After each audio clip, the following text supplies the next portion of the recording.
My name is Max. And I'm Calvin. And we're hosting So You Wanna Be a...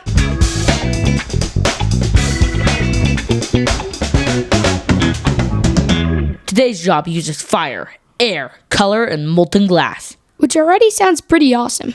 But also slightly dangerous. Today, we're talking about being a glassblower. Before researching this episode, I thought the glass blowing was mostly just blowing air into hot glass until it turned into a vase. I thought that too, but it's way more complicated than that. Glass blowers heat glass until it's soft enough to shape.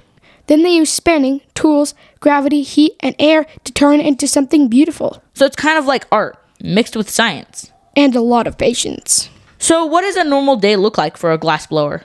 They usually start by heating a furnace until it's hot enough to melt glass.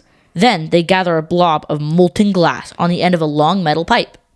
After that, everything has to happen pretty quickly because the glass is always cooling down. So they can't just stop and think for 10 minutes.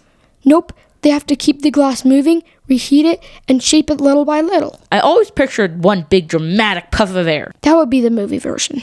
But what does the real version look like? The real version is lots of small moves, turning the pipe, blowing gently, using tools, and watching the glass carefully. So every movement matters. Exactly. One mistake can change the whole piece. Alright, let's fire up some awesome glass facts. Let's do it. Did you know the glass isn't a normal solid like ice or metal? Wait, glass isn't a normal solid? Nope, it's something called an amorphous solid. What does that mean? Think about it like a box of Lego bricks. If all of the bricks are stacked in perfect rows, that's kind of like metal. Okay. But in glass, the tiny atoms or Lego bricks are all mixed together instead of lining up in neat rows. So glass is still a solid, but organized differently on the inside? Exactly. It's one of the things that makes glass so interesting to scientists and why it behaves differently from other materials like ice or metal. One thing that surprises me is how glass gets its color. I thought they just added dye. Not exactly. A lot of glass colors come from adding minerals or metals. Like what? Cobalt can make a deep blue, copper can make green or turquoise, and tiny amounts of gold can make ruby red. Wait, actual gold can make red glass? Yep, glass color is basically chemistry. Here's one that sounds impossible.